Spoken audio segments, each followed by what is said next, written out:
तो गाइज 2021 आज खत्म हो जाएगा, मतलब कल रात में खत्म हो जाएगा और हम 2022 में जाने वाले हैं। एज अ यूनाइटेड फैन मेरे लिए ये साल बहुत ही मिक्स्ड इमोशन से भरा रहा। हमने 8 साल बाद प्रीमियर लीग टेबल टॉप की जनवरी में आते में मैं बहुत खुश था, पूरा फैन बेस खुश था। सबको लग रहा था कि हो सकता है इस साल वो अनथिंकेबल हो जाए जब हम प्रीमियर लीग का title out of the blue, जब किसी ने हमको चांस नहीं दिया था, हम जीत जाएं। बट वो कहते हैं ना कि कभी भी लीग्स दिसंबर या जनवरी में नहीं जीती जाती, और वी सेलिब्रेटेड टू अर्ली। उसके बाद हमने सेकंड फिनिश किया। आखिरी के 4 गेम वीक्स में पिछले सीजन के हमने पॉइंट्स ड्रॉप करने शुरू कर दिए, और जहां एक टाइम पर हम 8 या 7 पॉइंट्स पीछे थे सिटी से, हमने जाकर 13 पॉइंट्स पीछे फिनिश किया सिटी से वो सीजन। और अच्छा सीजन नहीं था, क्योंकि हमने यूरोपा लीग फाइनल में हम जब पहुंचे हमने वो चांस भी बॉटल कर दिया, जहां सबने डेहिया को ब्लेम किया, जहां सबने टीम की टैक्टिक्स पर सवाल उठाए, सोल्शायर की करेज पर सवाल उठाए। और ट्रांसफर्स के हिसाब से पिछले सीजन में हमने बहुत ही बड़ी निराशा झेली, जब हम पिछले पूरे सीजन सेंचो को चेस करते रहे, और जब साइन करने का वक्त आया ड्यू टू कोविड इश्यूज हमने उतना रेवेन्यू जनरेट नहीं कर रखा था कि हम सेंचो को साइन कर पाते, और हमने वो आइडिया ड्रॉप कर दिया।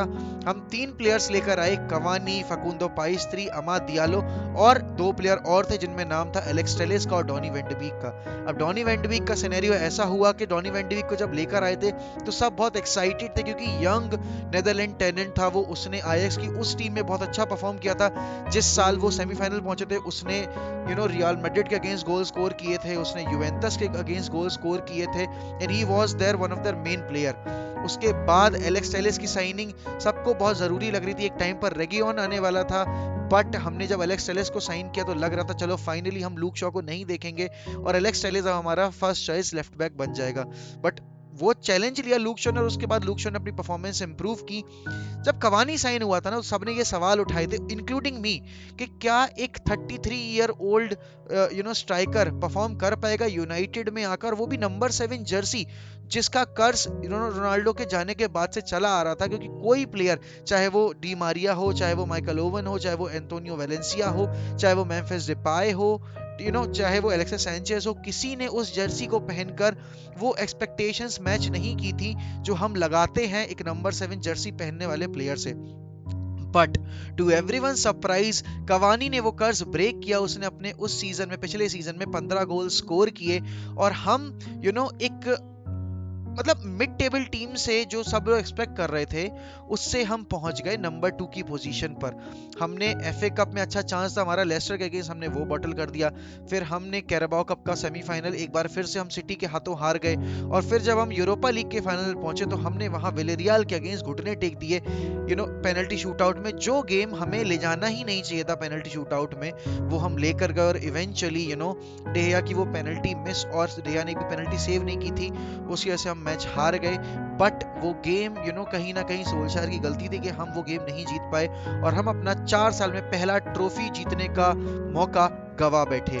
उसके बाद जब ये सीजन आया तो एक्सपेक्टेशंस बहुत हाई हो गई थी टीम से, और सब ये सोच रहे थे कि यार चलो सेकंड फिनिश किया है तो टीम अब मार्केट में जाकर अच्छा पैसा खर्च करेगी और अपने नंबर 1 टारगेट्स को लेकर आएगी। और हुआ भी ऐसा ही कुछ, क्योंकि हम 18 महीने की चेस के बाद फाइनली जेडन सैंचो को हम लेकर आए इंग्लैंड में, और मैनचेस्टर के लाल रंग में हमने उसको रंग दिया। वो कभी एक टाइम पर सिटी की एकेडमी का प्लेयर हुआ करता था, बट आज वो यूनाइटेड की टीम का हिस्सा बन चुका था। और उसके बाद राफेल वरान ने ये सोचा कि चलो रियल मैड्रिड में खेलकर मैंने सब कुछ जीत लिया, अब एक नया चैलेंज ट्राई करते हैं। तो पहला क्लब जो राफेल वरान के दिमाग में था, और पहला क्लब जिसने रियल मैड्रिड को अप्रोच किया, वो था मैनचेस्टर यूनाइटेड। और वो मैनचेस्टर यूनाइटेड में आने के बाद वो जो रिसेप्शन राफेल वरान को मिला, वो जो अनवीलिंग हुई उसकी पहले लीड्स वाले गेम में, वो देखकर रोंगटे खड़े हो जाते हैं आज भी। वो शोर, वो शराबा, और वो वो walk out of that tunnel, भाई जर्सी पकड़कर, वो गूजबम्स देने वाली वॉक थी, एंड वो गूजबम्स देने वाला मौका भी था। उसके बाद इस साल का एक इतना इमोशनल पल आया जब रोनाल्डो ने यूवेंटस छोड़ने का मन बनाया, और एक टीम जो हेविली लिंक्ड थी रोनाल्डो से, वो थी मैनचेस्टर सिटी, हमारी Derby rivals. Ronaldo is a legend of Manchester United. और किसी भी फैन के लिए एक्सेप्ट कर पाना बहुत मुश्किल हो रहा था कि कैसे एक all time United great city में जा रहा है, क्यों वो ये कर रहा है, क्या उसको अपने लेगेसी की परवाह नहीं है। और बहुत सारी न्यूज़ उड़ के आ रही थी कि यूनाइटेड ने अप्रोच नहीं किया है और रोनाल्डो चाहता है कि वो अपना करियर एक हाई पे फिनिश करे, इसीलिए वो एक टाइटल विनिंग टीम में जाना चाहता है। वो बहुत रिस्पेक्ट करता है यूनाइटेड की, बट अभी करियर के इस पॉइंट पर वो चाहता है कि वो एक ऐसी क्लब में जाए जहां वो अपना करियर अच्छी तरीके से एंड कर पाए और एक और बैलन डोर जीत पाए। मैं रोया उस दिन यार, मैं लिटरली बहुत रोया उस दिन, क्योंकि मैंने 12 साल वेट किया रोनाल्डो की घर वापसी का। और जब रोनाल्डो ने रोनाल्डो की साइड से ये चीज़ निकल कर आने लगी कि रोनाल्डो आना चाहता है इंग्लैंड, बट वो मैनचेस्टर में ब्लू साइड में जाना चाहता है, ना कि उसके अपने अपने होम पर जो कि है ओल्ड ट्रैफर्ड। उसके बाद सोल्शायर की वो प्रेस कॉन्फ्रेंस मैं कभी नहीं भूल सकता जिंदगी में, जब सोल्शायर से पूछा गया कि रोनाल्डो सिटी के बहुत अच्छे रूमर्स आ रहे हैं, बहुत स्ट्रॉन्ग रूमर्स आ रहे हैं, what are your thoughts on this. तो सोल्शायर ने कहा कि he is the greatest of all time according to me and he is a United great, और उसको ये पता है कि अगर वो टुरिन छोड़ रहा है तो we are here for him. And 20 minute के बाद यूनाइटेड की ऑफिशियल वेबसाइट से वो ट्वीट आया, वो पोस्ट आया इंस्टाग्राम पर, ही इज कमिंग होम।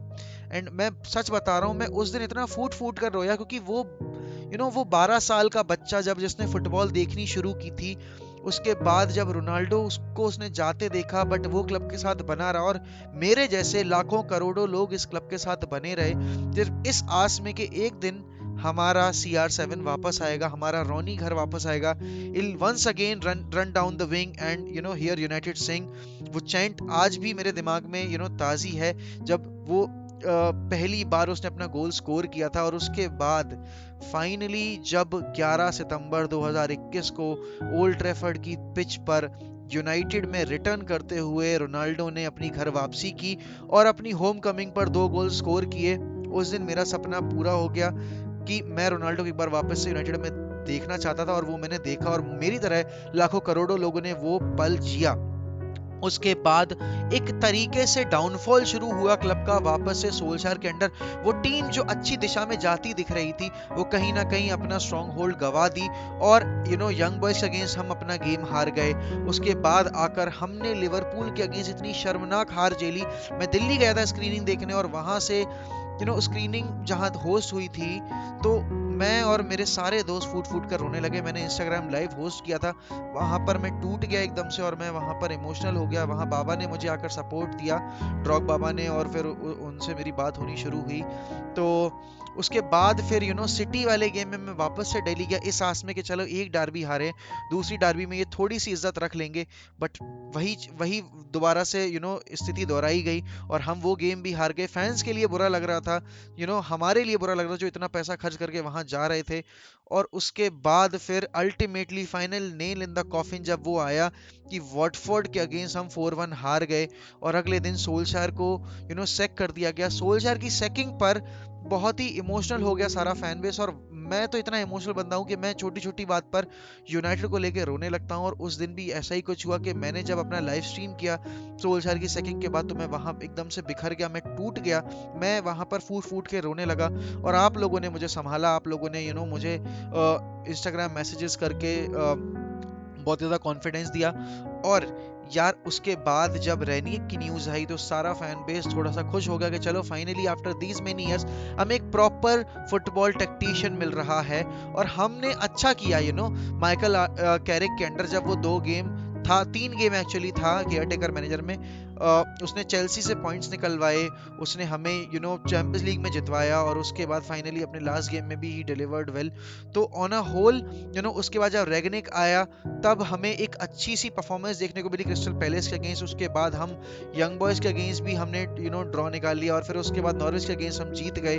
और उसके बाद फिर जो हमने अभी लास्ट गेम खेला है न्यूकासल के अगेंस्ट, वो हमने ड्रॉ खेला है।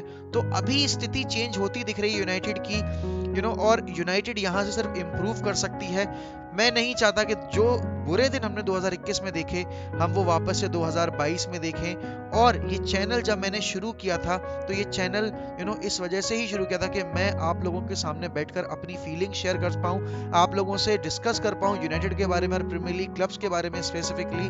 और आप लोगों ने जितना प्यार 1MEFC को दिया है, मैं उसके लिए आपको हाथ जोड़ के धन्यवाद देना चाहता हूँ। क्योंकि एक ऐसा बंदा जो कि 28 साल की उम्र में कंटेंट क्रिएशन में घुस रहा था, उसके मन में बहुत सारे डर थे, क्योंकि जॉब के बाद ये करना आकर बहुत मुश्किल हो जाता था। बट जब मैंने और शुरू में पता है जब 15-20 व्यूज आते थे, 25 व्यूज आते थे, तो हिम्मत नहीं होती थी बनाने की। और ऐसा लगता था कि लोग वाकई में आकर सुनेंगे भी।